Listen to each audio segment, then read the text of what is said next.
부족함이 없는 은혜, 부족함이 없는 은혜라는 제목으로 말씀 전하겠습니다. 시편 34편은 형식적인 측면에서 교훈적인 감사시로 분류되고 있습니다. 내용은 의인에게도 많은 시련이 있을 수 있지만 하나님께서 그를 지켜주심으로 인해서 궁극적으로는 승리하게 될 것이다 라는 것을 노래하고 있습니다.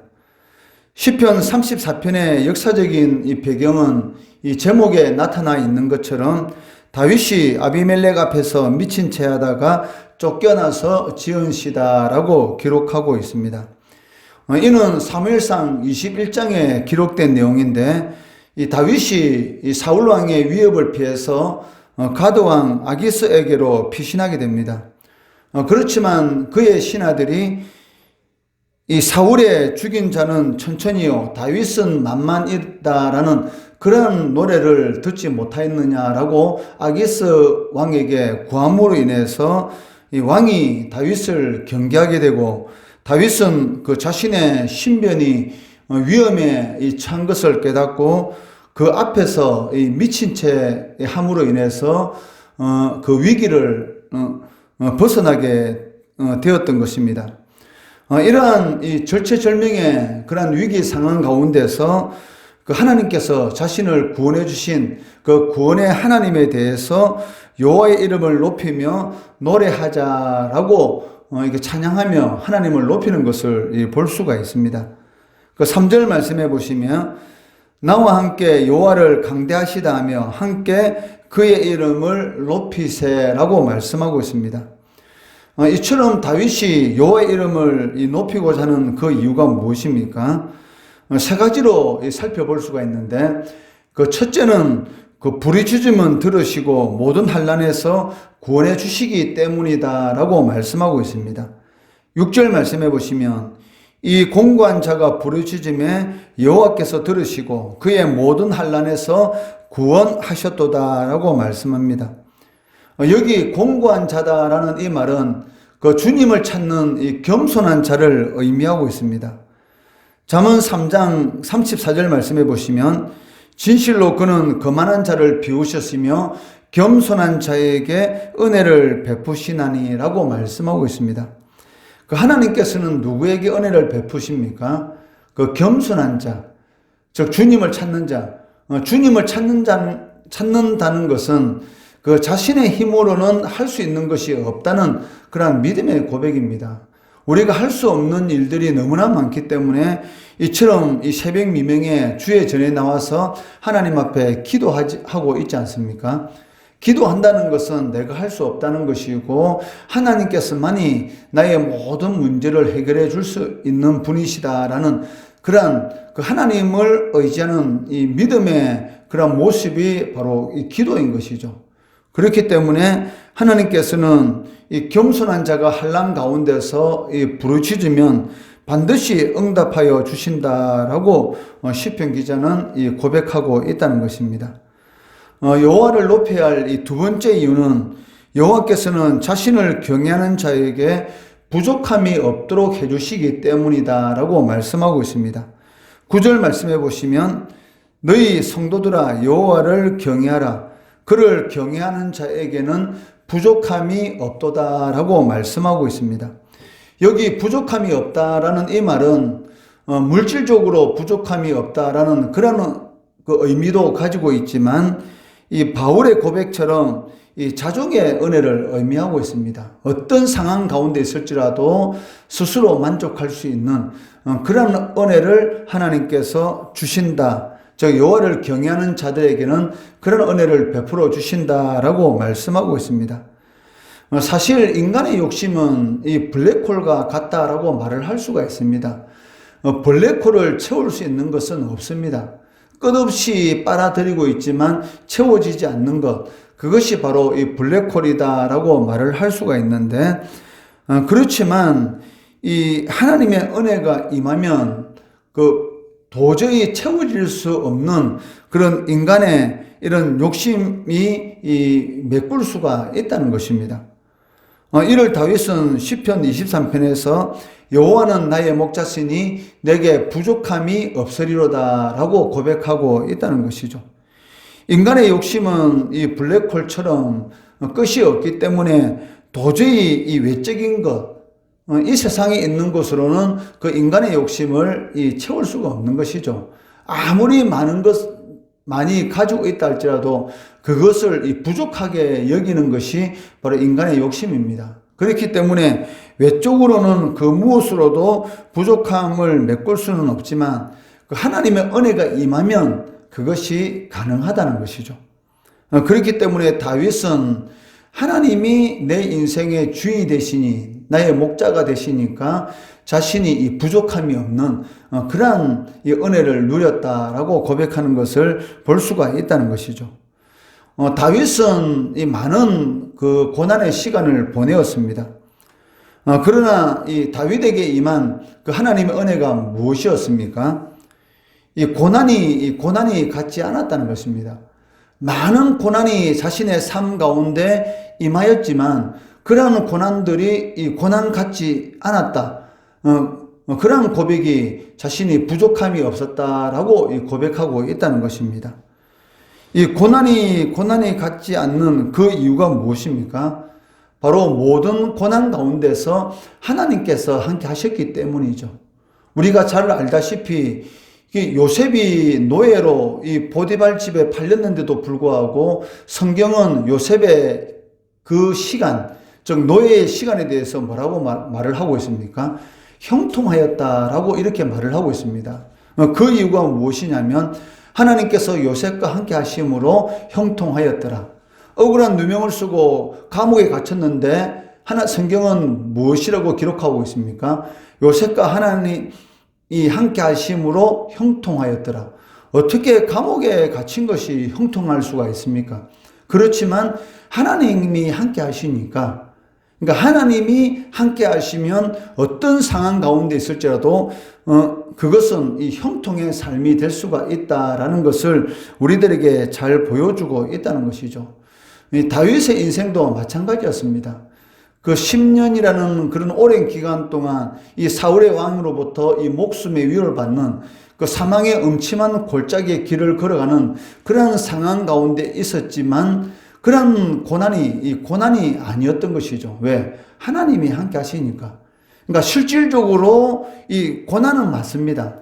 그렇지만 그것이 이 고난이 되지 않을 수 있었던 것은 하나님이 함께 하시면 고난이 되지 않는다는 것입니다. 19절 말씀해 보시면 의인은 고난이 많으나 여호와께서 그의 모든 고난에서 건지시는도다 라고 말씀하고 있습니다. 그리고 17절 말씀에서도 의인이 부르짖음에 여호와께서 들으시고 그들의 모든 환난 가운데서 건지셨다라고 말씀하고 있다는 것이죠. 고난이 임하는 가운데 하나님 앞에 기도할 때에 그 고난 가운데서 건져주시는 은혜, 그것만큼 이 즐겁고 행복한 시간이 어디 있습니까? 고난이 임할 때마다 하나님께 부르짖으면 하나님께서 그때마다 하나님께서 역사해 주시고 거기서 건져주시고 응답해 주시는 은혜, 그렇기 때문에 이것이 형통한 것이죠. 어떤 상황 가운데 있을지라도 노예의 자리에 있든지 아니면 감옥의 자리에 있든지 아니면 광야와 같은 그런 시간을 있다 할지라도 거기 하나님이 함께 하시면 그것은 이 고난의 시간이지만 고난이 될 수가 없다는 것이죠. 이것이 바로 이 시편 기자의 이 고백이었던 것을 알 수가 있습니다. 우리도 마찬가지입니다.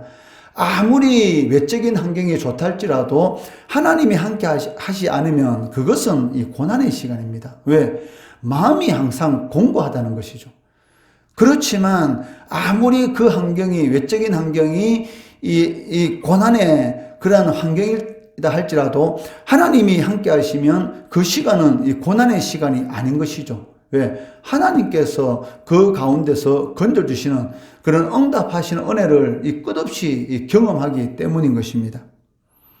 그렇기 때문에 시편 기자는 의인이 고난이 많으나 하나님의 자녀들이 이 고난의 시간들을 겪을 수도 있다. 그렇지만 하나님께서는 그러한 모든 고난에서 건져주시는 분이시다라고 고백합니다. 세 번째로 여호와를 높여야 될 그 이유가 무엇입니까? 구원의 은혜가 있기 때문이다라고 고백합니다. 22절 말씀해 보시면 여호와께서 그의 종들의 영혼을 속량하시나니 그에게 피하는 자는 다 벌을 받지 아니하리로다. 즉 여호와께 피하는 자들에게는 영원한 이 형벌의 이 고통이 없다는 것이죠. 왜? 하나님께서 그들의 영혼을 속량해 주셨기 때문이다라고 말씀하고 있습니다. 악인들은 스스로 자신의 이 죄의 대가를 지불해야 하기 때문에 영원한 이 지옥 형벌을 받게 됩니다. 그렇지만 예수를 믿는 칭의, 의인이라고 하나님으로부터 칭함을 받은 우리 성도들은 주님께서, 즉 예수 그리스도께서 죄의 대가를 치루어 주셨기 때문에 하나님께서 우리들을 의인이라고 칭해 주시고 주님과 영원히 왕노릇하는 그러한 이 복된 그러한 복락의 삶을 살아가게 되었다는 것입니다. 여기에 악인과 의인의 두 인생의 차이가 있지 않습니까? 그렇기 때문에 시편 기자는 그 자녀들에게 무엇이라고 말합니까? 여호와를 경외하는 그러한 법을 가르치겠다. 왜? 인간에게 있어서 가장 큰 복이 무엇입니까? 바로 이 속량의 은혜인 것이죠. 인생은 잠시 보이다 없어지는 안개와 같지만 그 이후 사람은 죽는 것은 하나님께서 정하신 것이지만 그 이후에는 심판이 있다. 즉 영원한 심판이 있기 때문에 하나님으로부터 이 속량함을 받은 그 은혜, 하나님께로 피하는 자는 벌을 받지 않는 그 은혜, 이것이 가장 큰 것이기 때문에 시편 기자는 그 자녀들에게 여호와를 어떻게 경외할 것인가, 그러한 법에 대해서 가르치겠다라고 선포하고 있습니다. 11절 말씀해 보시면 너희 자녀들아 와서 내 말을 들으라. 내가 여호와를 경외하는 법을 너희에게 가르치리로다. 왜? 그 여호와를 경외하는 것이 이 지혜의 근본이고 인간으로서의 제1되는 그런 목적이 되기 때문입니다. 인간은 하나님의 형상으로 창조되었기 때문에 하나님을 경외하는, 즉 두렵고 떨리는 마음으로 하나님을 섬겨나가는 그런 삶을 살아갈 때만이 가장 행복한 그 인간으로서의 제1되는 그런 목적을 성취할 수가 있다는 것입니다. 이 잠언 9장 10절 말씀해 보시면 여호와를 경외하는 것이 지혜의 근본이요 거룩하신 자를 아는 것이 명철이니라라고 말씀하고 있습니다. 그러니까 지혜의 이 근본은 하나님을 두렵고 떨리는 마음으로 섬기는 것입니다. 그러한 자들에게 하나님께서는 이 은혜를 베풀어 주시고 어떤 고난 가운데서도 그것이 고난이 아닌 것처럼 이길 수 있는 그러한 이 은혜를 베풀어 주신다는 것입니다. 사람의 제일 되는 목적은 무엇입니까? 하나님을 영화롭게 하고 그를 영원토록 즐거워하는 것이다. 이것이 소일의 문답 첫 번째 질문이지 않습니까? 사람의 제일 되는 목적, 사람이 사람으로서 가장 행복하게 살아갈 수 있는 그 길이 무엇인가?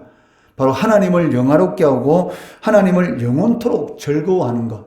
즉 하나님과 함께하는 그 삶이 가장 즐거운 그러한 삶으로 여기고 살아가는 사람들에게 하나님께서는 가장 행복한, 즉 고난이 고난 같지 않고 부족함이 없는, 부족하지만 부족함을 느끼지 않는 그런 은혜를 베풀어 주신다라고 말씀하고 있다는 것이죠. 이것은 세상에 있는 것으로는 일어날 수 없는 일입니다. 부족한데 어떻게 부족함이 없을 수가 있습니까? 그렇지만 하나님께서는 부족하지만 부족함이 없는 그런 역사를 일으키신다는 것이죠. 이것이 하나님의 능력이고 역사인 것입니다. 부족함이 없는 은혜는 하나님의 은혜가 임할 때만이 가능한 것입니다. 하나님의 은혜는 하나님께서 함께 하시는 자에게만이 임하는 것이고 하나님께서 함께 하시는 자는 하나님을 경외하는 자입니다. 그리고 지혜의 근본인 하나님의 경외하심, 즉 하나님을 경외하는 자에게 부족하지만 부족함이 없는 은혜, 이 고난의 삶이지만 고난 같지 않은 그러한 이 은혜가 임하게 된다는 것이죠. 이런 은혜가 성도들에게 있어서의 가장 큰 은혜입니다. 즉 이런 은혜, 두렵고 떨림으로 하나님을 잘 섬김으로 인해서 고난의 시간인데도 불구하고 이 고난 같지 않고 부족한데도 불구하고 부족하지 않는 그런 이 하나님의 이 알다가도 모른 그런 꿈 같은 은혜를 누리시는 우리 성도 되시기를 주의 이름으로 축원합니다.